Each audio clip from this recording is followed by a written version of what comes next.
Welcome to day 298. We are still working on the bloody garage. New to the channel, please like and subscribe. Welcome if you are.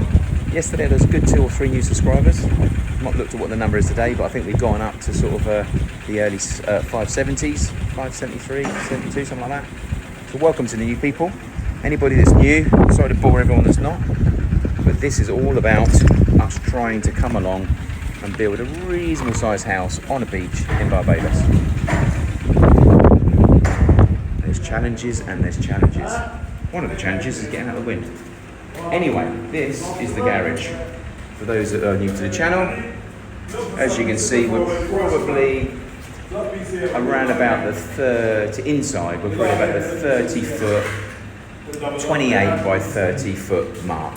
Plus we've got a 5.5 foot overhang on the front that is potentially going to be done out of some form of wooden cladding. And we've got quite a large opening at the back, which will be some form of solution we're looking for at the moment. So we're going to be wooden doors, garage door, and then we also have a 19 foot front opening. So on the 30th, which is, where are we now? Bloody hell, is that the 11th already? So on the 30th, we actually poured the roof upstairs, and just to let you know, anyone that's new to the channel or new to Barbados building, concrete strength of 3,750, which is the common one. Cures at 3,750, which I think is PSI. So at 3,750 PSI, it takes 28 days to get to that pressure.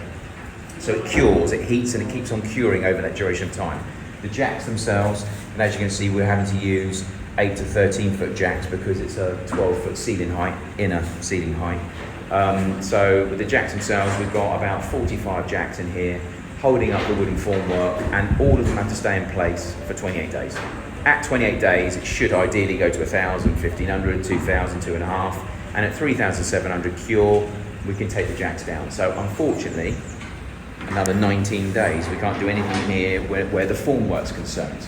So we can't take any of this out or any of this down until that happens. If you do, you receive cracks upstairs, which obviously normally go right through the concrete, which means you have leaks and all sorts. So anyway, so on the 30th we poured, and now what we're trying to do is in and around these jacks is to work out what we can do. So any electrical, any mechanical meaning plumbing, and obviously the external plastering. So the outside formwork can be taken off because that's not holding anything up. Show you what I mean, forgive me with the wind. So on the outside, as you can see, this beam here, which is 4 foot, all of that's been taken off. This all been taken off, so we can plaster all the way around. Now the issue is when you're dealing with a 4 foot beam, the pressure, get back out the wind, the pressure that lands up coming on the formwork because of the weight of the concrete is huge.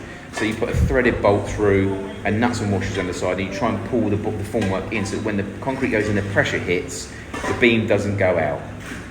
Unfortunately, we've had a few beams that either weren't set right or have actually gone out. So as a result of that, we've got beams that are doing this that you've got to chase off to try and get straight, or you've got to try and plaster the wall thicker to lose that beam.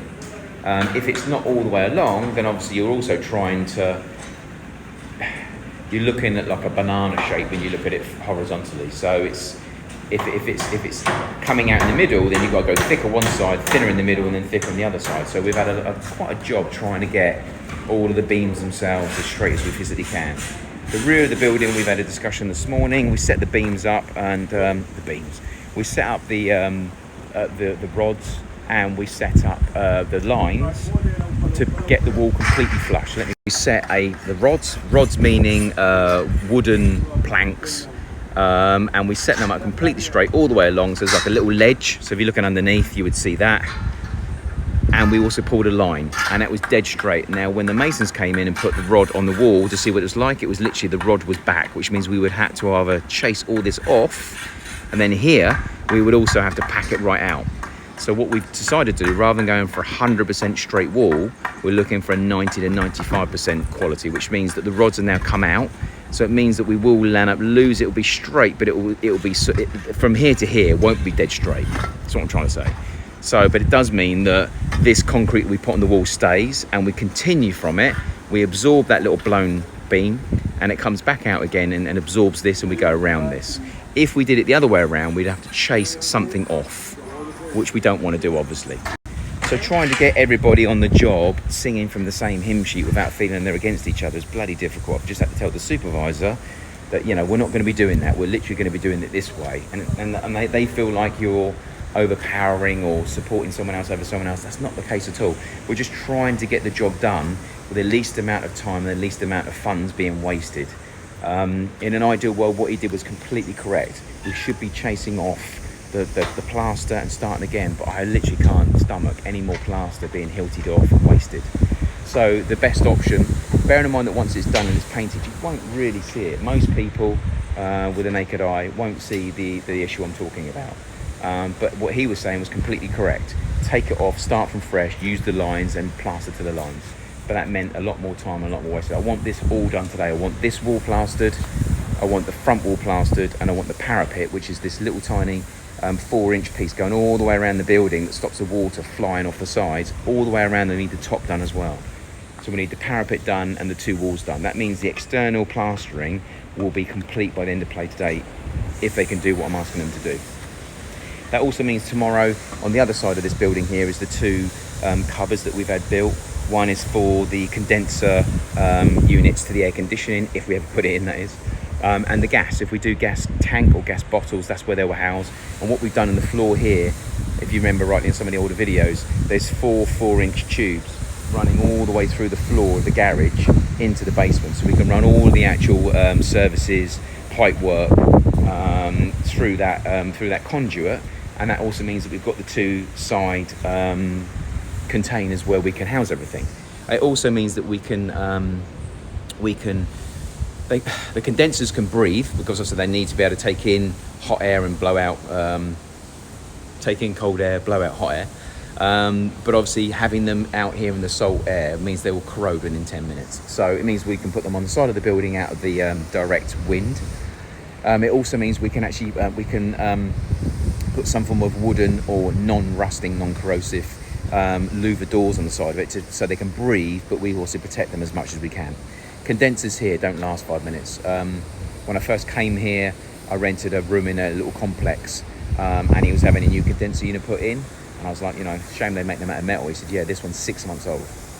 So he was replacing a condenser at 6 months. I mean, I don't understand why they don't make them out of plastic. You know, the housing that the condensers are in, why don't they actually seal them up a little bit more so they don't rust so much, but also make them out of a non-corrosive material?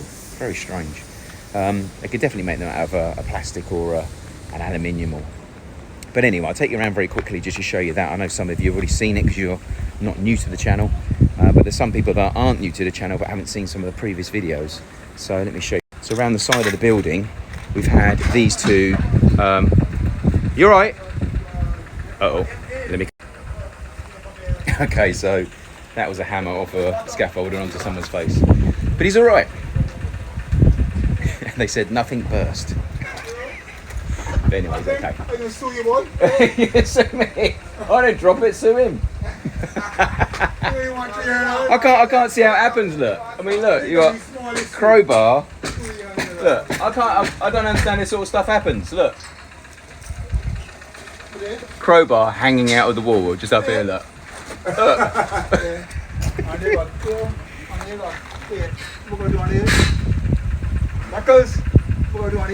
think they're trying to get that out. So anyway, so what this is here, this is for the air conditioning. It doesn't really make any difference which one. One's going to be for the condensers, if we ever have it put in, and one's going to be for the gas tank or the gas bottles. So here they actually do a gas tank. So you can actually have the gas tank filled, but a lot of people go with the tall blue cylinders. We don't have a lot of gas in the building anyway, it's only the hob.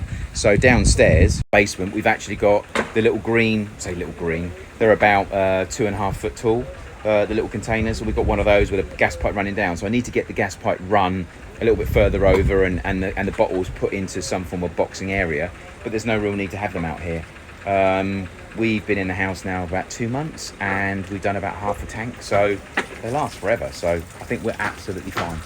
We're probably not even going to need it out here. So at the moment, this will end up being an empty space that, I don't know, maybe we'll hang some bikes on it and have them locked away, who knows. But it's taken up space in the garage, because obviously the garage wall's now gone that way. As you can see, the wall of the garage here has come out this way. So here inside the garage is where the worktop's going to be, and a little working area and a sink. And in these bits here, obviously the garage goes a bit further over. But yeah, we'll definitely at some stage put air conditioning now, I would have thought. And the condensers can be out here, or they can be in the basement. The basement has got aerogation. Do you call it aerogation? What would you call it? Ventilation. Jesus Christ. So we've got ventilation. So we could actually have some condensers put down there, but if we had too many, it wouldn't breathe as well as it'd need to, and it would get hot down there. And the last thing you want to be doing is getting that hot. But at the same time, they'd be fully protected down there. They'd be out of the actual salt air. It would definitely be better to have them down than it would be here. But if it gets to the point we have a central system put in, then you could have one big unit out here. I can't remember what they call them, but I'm not too sure we've actually gone wide enough for that. This is about, as you can see, about a foot and a half maybe. I think the big units are about 2 to 2.5 foot square. So it would definitely have to be one of the smaller ones. But we'll see how it goes. It might mean that we put one of the big ones in the basement and actually put a fan there that's sort of an extractor on it that pulls the actual hot air out. It was certainly better to put it down there. The infrastructure's there, the pipe work's there, and it's completely out of the salt and the air elements. So anyway, bored you on that bit. Let me get you away from there. Glad to see Andy's all right. He hasn't lost any more of his teeth. Okay, where are we? So the weekend we had the tap put in, which you saw. So that's going to be finished off today. I'm going to get a little bit more to put in that so that can set. And we also want to... tomorrow, obviously, if they get the garage and everything done, then we're going to get them focused on here. The pipe was actually that we went through has been repaired. We want to get the step and the slope, like these ones here, to stop the water going in, and also where the doors and the windows will sit. And we also want to get this completely plastered in, and again the window done at the same time, and the tap as well. So I might get the tap done today and get that set, and then get this sorted out as well. At the weekend, as you know, we did all the silicone around the windows. We've got to do the inside. So the inside's something I'm going to probably get done today. So we've got a lot of people out. Sherwin's joining me again. So yeah, we'll probably get the inside of the windows in the house done today as well. We'll go down the silicone route, but I do need to go and get some more product. And then obviously once we've actually finished most of the actual concrete elements here, then we can start the painting again. We can start trying to get things like this plastered in, painted in, sorry. Get some of these walls cleaned up, try and get a little bit of white look to it. And at the same time, I think what we're going to be doing on here, we're probably going to go for a smooth trowel plastic.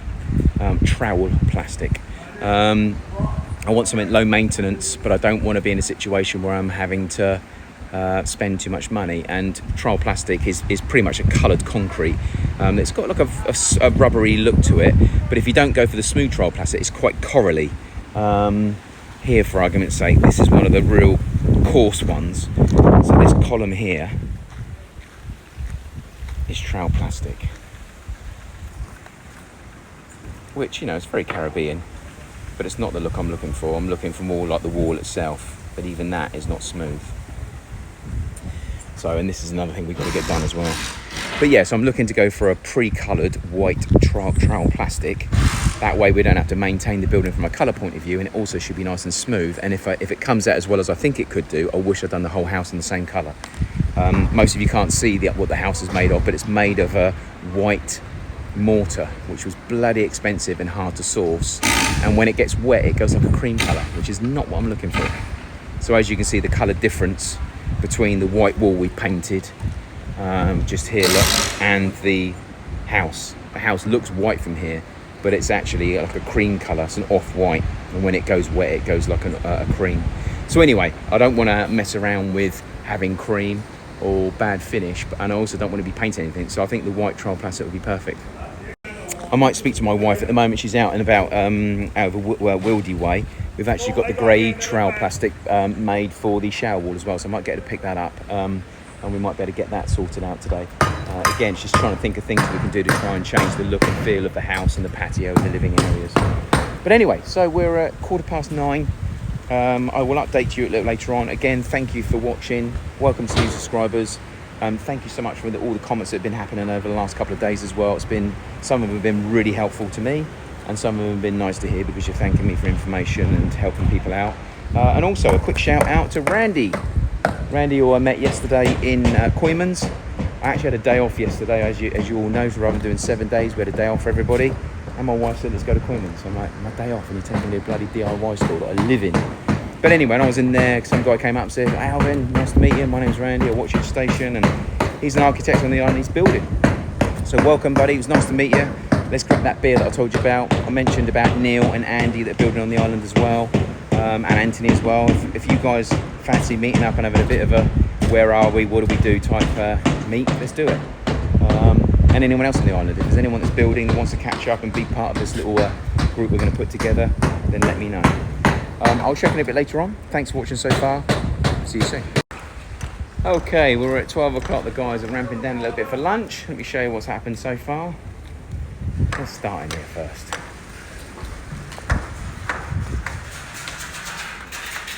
So we're getting filled all the way around, sand down. How's it going? All good? Good, buddy, yeah. Oh, you got your first coat on as well, have you? Yeah. Nice.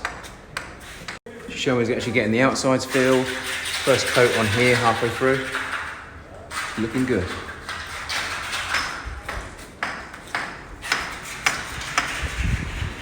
Here's pretty much done, but it's quite a sandy mix. So obviously it's looking a little bit more gritty than the other, which is a bit of a shame. We need to make sure we don't use so much sand, a little bit more concrete. We should have enough now to do this piece here, and down here as well, which is good.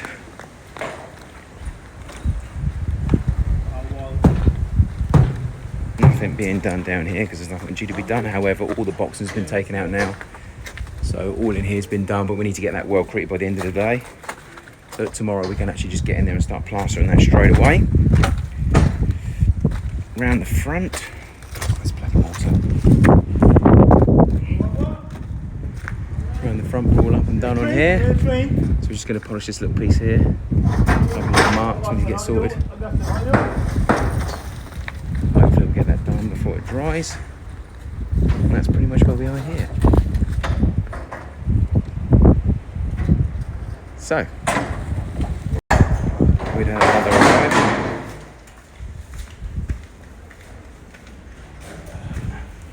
The arrival of the outside sofas arriving. So there's the first 4. Looking nice. So fingers crossed they'll look great. So a little bit more to do, but only 12 o'clock. Check in soon. Okay, 12:30. One thing I'm actually doing at the moment I want to show you. Before I do that, Mike, MB, one of the Twitter followers, nipped in and said hello. Anyone guess where he's from? Dropped some stickers and some tattoos off for the kids. Fair play to him. Here for 10 days, enjoying the Bayesian sun. Great to see you, Mike. If you're around, obviously, for the next couple of days, I know you're going back soon, but give me a shout. Let's net down for a couple of deputies, not banks. But good to see you. Okay, dishwasher door on an integrated appliance. It came off. It doesn't come off. It comes off if it's installed incorrectly. So, I'm not too sure who installed it. But anyway, let me quickly show you what's going on. So first of all, right, okay, so there's no caps in here, number one. Not that's essential because it's an integrated door. Integrated meaning dishwasher sits behind, finished door goes on the front. So from the outside, it looks like a normal drawer front with a handle at the top to pull open. As you can see by these holes here, someone's had an attempt a few times to get the door screwed on. 1 here, 4 here, a few here, a few here. I think obviously, as you can appreciate, if you don't take the gap above into the equation, you'll land up drilling a hole too high. So anyway, that's been done, but also the thing that's missing is the bottom brackets. So normally you fix 2 brackets at the very bottom of the door, and those brackets sit in those. So the door itself sits down into those, slams up front, and then you'll have a drill hole which should be here, not here, should be here, not here or here. And then sometimes you can remove other screws. If you need more support in the dishwasher itself, you'll see some silver screws, and some of them go all the way through. So this one here, as you can see, there's a hole there if I've now removed that screw, you can see straight through it. So I'm going to have to use those now because the kitchen fitters have clearly used the one hole that's earmarked for them. But for some unknown reason, because they've obviously drilled a few times and killed the holes, they're now drilling holes through and trying to go through angles and all sorts. So kitchen fitter, not a good experience. Second of all, why did the door come off? Is it because those two screws weren't man enough and the holes like this? Potentially. But what doesn't help is when they come and actually fit the skirting board and then don't cut the gap at the bottom. Meaning, the dishwasher itself obviously comes down and doesn't really move, obviously, which is fine, it clears. But when there's a door on the front, you're going to come down by the best part of 20-25 mil, which means that has got to clear. Bear in mind it's going to come down by, so I've put the door on there and held it in place and drawn where the bottom of the dishwasher is. So there's where the bottom of the dishwasher door. This one overhangs by the best part of an inch. So that inch is obviously going to come down as you're opening the door. It's going to do this. It needs to clear the skirting board. So the chances are, every time the dishwasher was opened, this was pushing against the dishwasher door itself, against the skirting board, forcing more pressure onto these, and eventually it gave way. So I don't know where the brackets are, can't find them. So I need to try and come up with some form of makeshift in the meantime until I find those brackets. And then I've also got to now look at other holes along here to try and make sure they can be supported, because these ones have clearly now been compromised. The other thing I bought as well, which you can't get in Barbados, but I've got these in England, absolute godsend. You can obviously put them under doors and you can balance them up. So they're great. And the other thing I bought as well, which is one thing that I'll show you guys, which is mainly for the doors, not for this sort of thing, but although you can do the same, is the inflatable bags. They're absolutely brilliant. These ones are called pump wedges. They come in all different sizes, and they are what they say they are. They're little pumps. So I just can't do it one-handed. You literally put it wherever you want. So this is a door, you put it underneath the door, and you pump it up. Yeah. So anyway, they're good for that. But this one, obviously, I've put a toolbox underneath. You can put the door on, because obviously you can't see from behind. At the moment, what I'm doing is I'm putting the toolbox underneath, sticking the two jacks on top of the toolbox, and then jacking the door up to the point where it needs to be. I've removed this door here, so I can see through sideways, and I'm now marking roughly where all the actual markings are on the dishwasher, so that I can now, from this line now been drawn underneath, draw up and try and work out roughly where those brackets would be. Now, normally the dishwashers come with a template, but I can't find the template, I can't find the hinges, I can't find anything. So I'm gonna have to restart again, and I don't want to restarting too many times, because as you can see, there's already been a compromised element here. So I can still go through this hole here, which is where it should have been, but obviously it looks like one of those holes has already been bashed up. And I can now use these two here, this one here and this one here at the top, and I've got some along the top here as well, but there's no others, so the others are going to land up being drill holes through the side, which I can do as well, but I'd rather not if I can help it. So anyway, I'm going to have a quick look, see if I can find the user manual and stuff like that in case the template is in there, but it looks like I'm going to have to measure down from this hole here and then measure in and give myself a template. And then what I have managed to find in Koymans is this very poor example of what's needed, but that will end up going on the door like so. And then we'll drop down into those two slots. So that's what I'm going to give a go. The joy of building in Barbados, where integrated appliances potentially aren't that common. But anyway, I'll update you as and when I've managed to sort it. Okay, so the dishwasher saga gets worse. I take a bit of credit for the error. I put the dishwasher in and fixed it to get it working.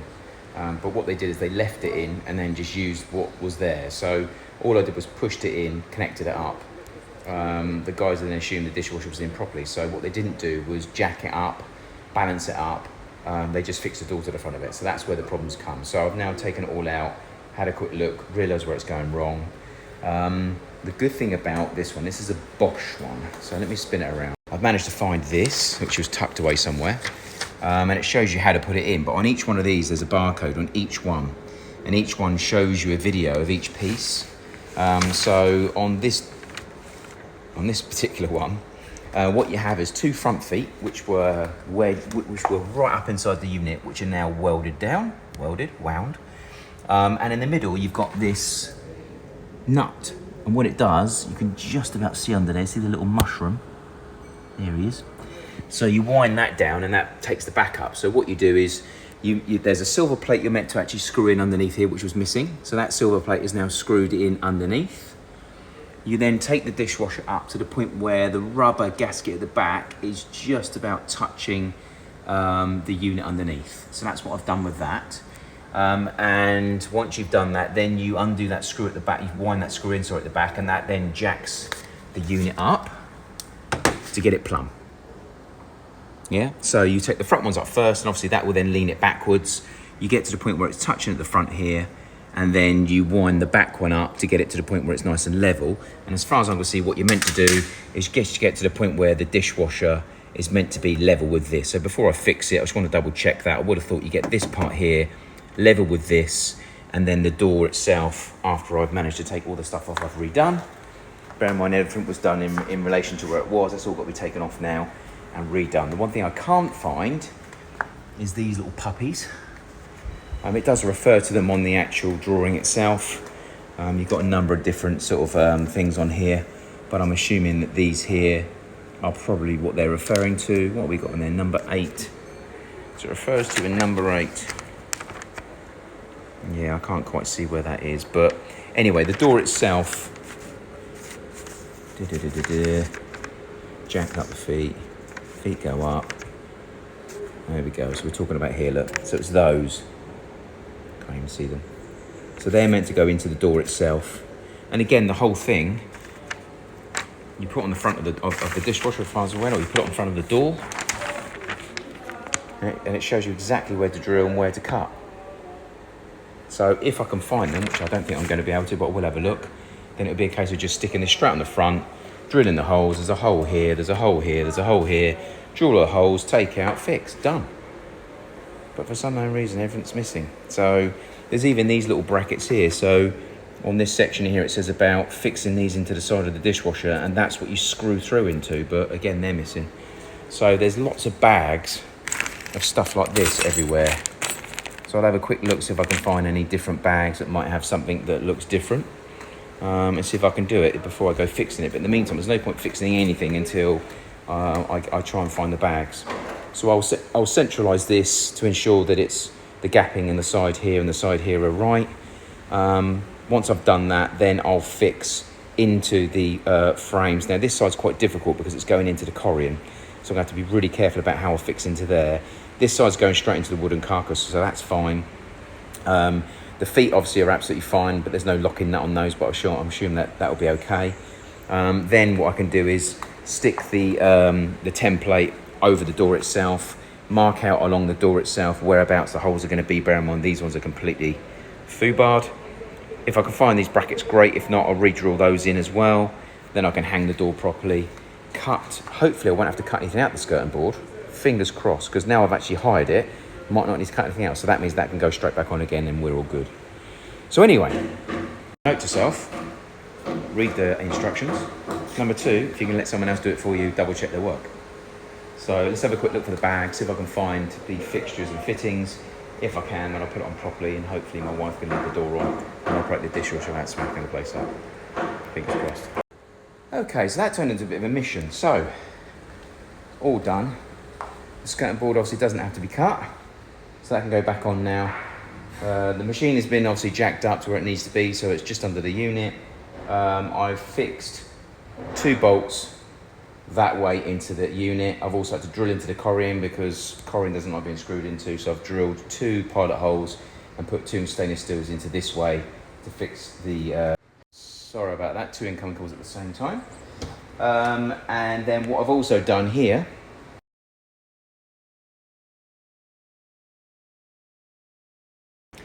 is I've taken the pilot hole out here, here and here.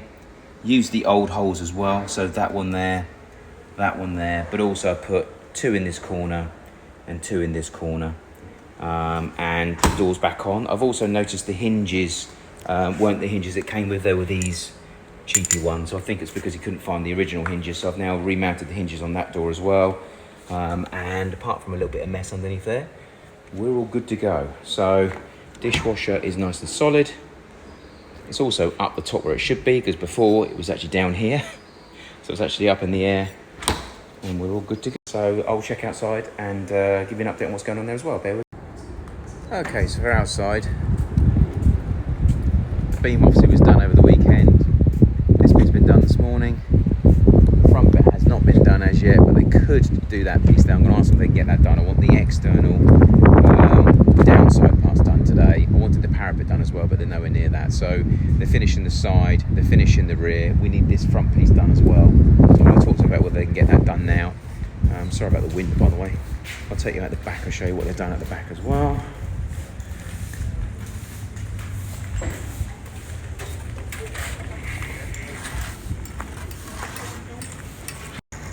So they managed to get that top piece there, that bit there, and they're just doing the side return piece now over here.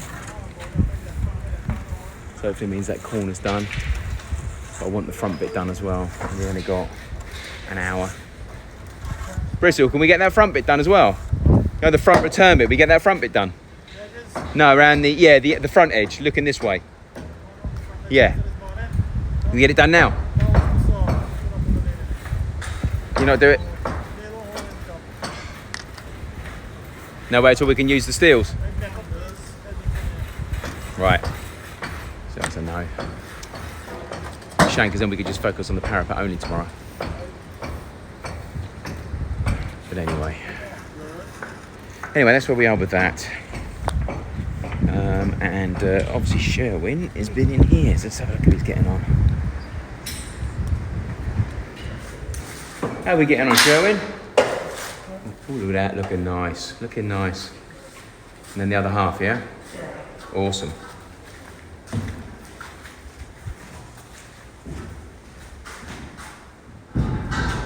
Yeah, looking good.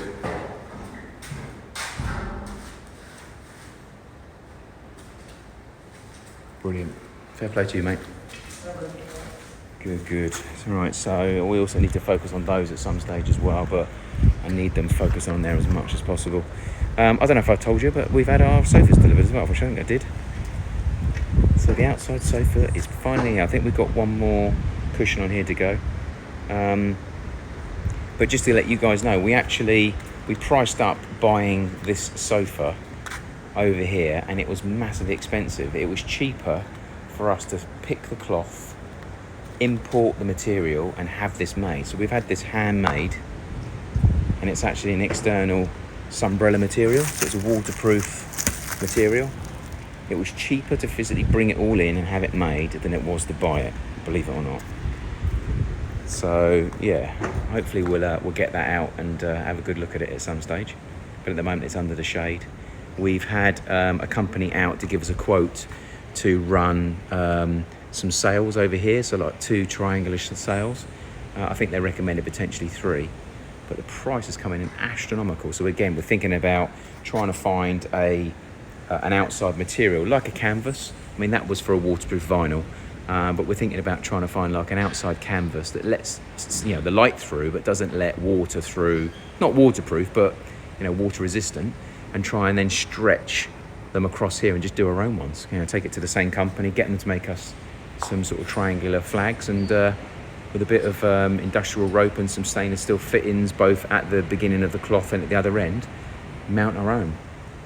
It just doesn't seem to be cost effective to be doing these industrial things. I think you're a hotel. I think for the 2 to 3, the covering of 30 foot by 30 foot, roughly 25 by 30 foot. So whether it was going to be 1 sail, 2 sails or 3 sails, they're quoting 40,000 Bayesian. Surely if we actually import our own cloth, if it was like an industrial canvas of some sort, as long as it can let light through, so you can still get a bit of light, so it takes tones of light down, but it's also shades you from the sun. And if it does rain, you don't get absolutely soaked, and we can get that manufactured ourselves and tie them up ourselves. And surely that's a quite effective idea. So anybody got any ideas about what material to use, let me know. From my point of view, we've got some cheap sails in the UK, and they were really cheap. I mean, they're only small, but we're talking 15 to 20 pounds for like a 6 foot square. So here we are looking for 30 foot, but surely we could just use some stainless steel sort of rods on the end, on the corners. I don't know what sort of cable we would use or what rope we would use that's strong enough to handle the winds. But again, we go straight over into stainless steel eyes, into the beams themselves, ratchet them of some sort, some form of either adjustable connections or ratchet connections. So yeah, anybody got any ideas, let me know. And if anybody got any videos, YouTube videos or pictures, please ping them over. So anyway, that's where we are so far. Still another hour or so to go. Dishwasher finally done. Turned into a 2.5 hour mission, that did. Should have been a 5-minute job. But anyway, it's done properly now, thank God. Yeah, thank God. So anyway, I'll check in a bit later on. Okay, so it's 5 o'clock and we're finishing. Guys are gone. Leia's in the house. Callie's in the house. Not literally in the house as in the area. Okay, so they managed to finish the back. It is cracking already, which is a bit weird. Cracking up there, look. I'm pointing at it from here, but when you look on the camera, it's not pointing. When I'm pointing somewhere else. But anyway, it's pointing in the corner. It's cracking there, which is weird. Not too sure why it should be doing that. And again, the top's not buffered in as well as it should be. You're going to see that afterwards. The side, I've been assured it should be okay, but we are definitely going to have to trial plastic this rather than painting it to lose all of these joins we've had to do. So tomorrow we're going to get in here plastered, up underneath, all the way around, underneath here, same in here. The corners have been done today here. This one was done. The back is okay, there's something to be done here, but the parapet's going to be done all the way around, and then the front wall here all the way down, the front piece is going to be done as well, and then that is it for the plastering point of view, which means Wednesday we can start looking at trial plastic. That's potentially what I'm going to do. So I've got to look at now a method of what we're going to do all the way around here, because all of this has got covered in bloody concrete. All of this is, the front's the same. So maybe I'll trial plastic this here all the way up, this piece all the way along, the bit there all the way across the front of the house, the whole of the garage, front, side and front, and the side of the house as well. So it's all white, and then at least then it's a little bit more protected. And then we can probably take it all the way along here as well, across the top here, and cover these pieces in here as what still need to be done. Other than that, we're pretty much done. So we're going to close off for today. Thanks for checking in. Like and subscribe below. Add some comments. Again, thanks Mike for coming along. Good to see you. I'll throw you guys on the other side. Nip down for another beer. And I'll check in with you guys tomorrow. Wife checking out the sofas.